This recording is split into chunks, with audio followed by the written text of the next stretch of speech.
Hello my dear friend, my name is Surabhi Singh और आज मैं आपसे बात करने जा रही हूँ डाइलेक्ट्रिक मटेरियल की।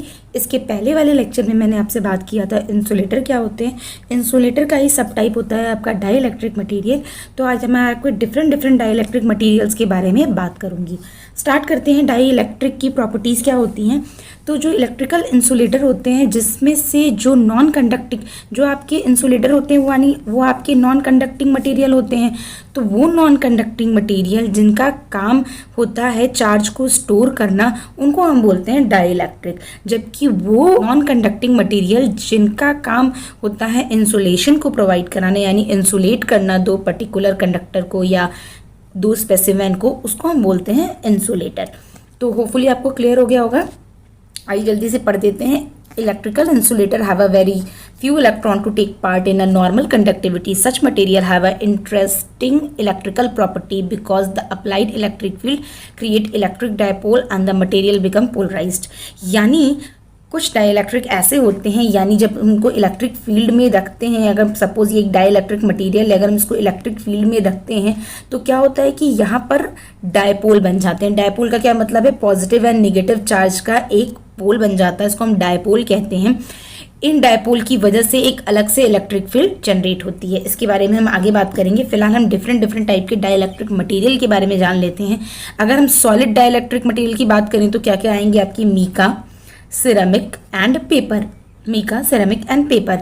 अगर हम लिक्विड डाइलेक्ट्रिक की बात करें तो आता है हमारा ट्रांसफार्मर ऑयल, जो कि हम ट्रांसफार्मर में यूज़ करते हैं और इसको ऑलरेडी और भी यूज़ किया जाता है कंजक्शंस में, यानी सॉलिड के साथ अगर कंजक्शन को करना हो तो भी हम इस डाइलेक्ट्रिक का यूज़ करते हैं। यह एज अ इंसुलेटर भी यूज़ होता है और एज अ कूलेंट भी यूज़ होता है। अगर हम डाइलेक्ट्रिक गैस की बात करते हैं तो उसका क्या काम होता है? इंसुलेटर भी यूज़ होता है, एज अ कूलेंट भी यूज़ होता है, या इलेक्ट्रॉन को एब्जॉर्ब करने के लिए भी यूज़ होता है। एग्जाम्पल में बात करेंगे तो क्या आ जाएगा? Sulphuric gas. सल्फ्यूरिक गैस का काम क्या है कि अगर स्विच गियर में अचानक से आर्किंग होती है, यानी बहुत सारे इलेक्ट्रॉन्स जनरेट होते हैं, आर्किंग या इलेक्ट्रिक स्पार्क होता है, तो उस केस में हम सल्फ्यूरिक गैस को यूज़ करते हैं, जो क्या करता है? इलेक्ट्रॉन को एब्जॉर्ब कर लेता है। आइए बात करते हैं वन बाय वन। अगर हम सॉलिड डाइलेक्ट्रिक की बात करें जिसमें मीका आता है, तो सबसे पहले तो ये बहुत कॉस्टली होता है। इसका ड्रॉबैक क्या है? अब हम इसके एडवांटेज की बात करें तो ये हमारे बहुत हाई फ्रिक्वेंसी रेंज पे भी काम करते हैं, यानी up to megahertz frequency range पे भी काम करता है। ये एक पतली थिन शीट तक को प्रोड्यूस कर सकता है। थिन शीट आपकी कितने mm की हो सकती है? 0.025 से 0.125 mm की हो सकती है। जो मोस्ट कॉमनली मीका है वो कौन कौन से हैं आपकी? फोलोगाबाइट एंड मॉस्कोवाइट मीकास हैं। अगर हम इसकी डाइलेक्ट्रिक कांस्टेंट की बात करें तो इसका डाइलेक्ट्रिक कांस्टेंट कम होता है, यानी 3 to 6 ही होता है। तो ये हमारा लो से मीडियम कैपेसिटेंस बनाने के लिए यूज़ होता है। लो से मीडियम कैपेसिटेंस का मतलब है नैनो फेरेट की कैपेसिटेंस या पिको फेरेट की capacitance. Less effort of temperature and atmosphere, और ये क्या होता है? लॉन्ग टर्म स्टेबिलिटी होती है।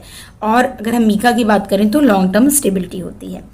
नेक्स्ट मैं बात करती हूँ फ्यूरिक हेक्साफ्लोराइड में क्या होता है कि ये आपकी इसकी जो डाइलेक्ट्रिक स्ट्रेंथ होती है वो बहुत हाई होती है। ये as a insulator, as a coolant और इलेक्ट्रॉन एब्जॉर्प्शन में भी काम करता है। ये नॉन टॉक्सिक इन नेचर होता है।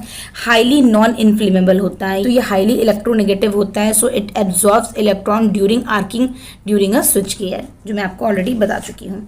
अब मैं बात करती हूँ सिरामिक की। तो सिरामिक का डाइलेक्ट्रिक कांस्टेंट सबसे ज़्यादा होता है, यानी मोर देन 12 होता है। डाइलेक्ट्रिक कांस्टेंट की रफली वैल्यू को आप याद रखिएगा, इससे आपको कंपैरिजन करने में आसानी होगी।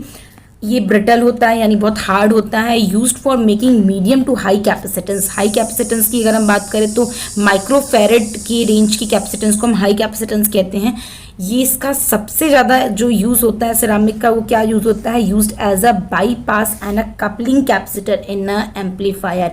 बाईपास यानी कपलिंग कैपेसिटर को हम सीसी से शो करते हैं, यानी कपलिंग कैपेसिटर को बनाने में हमारा सिरामिक का बहुत ज़्यादा यूज़ होता है। बाईपास कैपेसिटर मतलब सीबी। ये ईडीसी या इलेक्ट्रॉनिक्स के स्टूडेंट बहुत अच्छे से समझ रहे होंगे। ये आपका इनऑर्गेनिक कंपाउंड होते हैं जो कि आपकी थर्मली इंसुलेटर होते हैं और नॉन कंडक्टर होते हैं। अगर हम मॉल्टन स्टेट की बात करें तो इसके आयंस होते हैं जो वो कंडक्टर होते हैं। They have a less magnetic property, यानी अगर हम इसकी ससेप्टिबिलिटी की बात करते हैं तो वो आपका नेगेटिव होता है।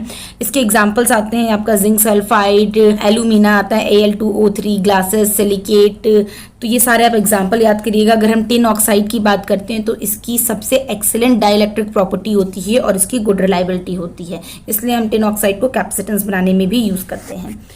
अब मैं बात करूं कि सिरेमिक जो होता है वो आपका हार्ड होता है। अगर ऊपर की परत की बात करूं तो हम इसमें ग्लेजिंग पाउडर ग्लास को यूज़ करते हैं जो कि इस पर फ्यूज़ होता है और इसकी सरफेस को स्मूथ करता है। अगर हम पेपर डाइलेक्ट्रिक की बात करें तो ये एक सबसे चीप डाइलेक्ट्रिक है, generally used in soaking in oil and it has a high leakage current so found in a market according to loss factor like regular low loss factors। अब अगर मैं क्वेश्चन की बात करती हूँ तो ये क्वेश्चन आपका ECE का 2001 में आया हुआ था। Which of the following statement are correct for ceramic material? They are inorganic substance, they are brittle, they are thermal insulator. तो ऑप्शंस आपको कमेंट बॉक्स में करके बताना है मुझे। बहुत ईजी है, इसकी पीछे वाली स्लाइड में इसका आंसर छुपा हुआ है। तो आगे की वीडियो देखने के लिए सब्सक्राइब कीजिएगा चैनल को। आगे मैं डाइलेक्ट्रिक लॉसेस के बारे में बताऊंगी। Thank you.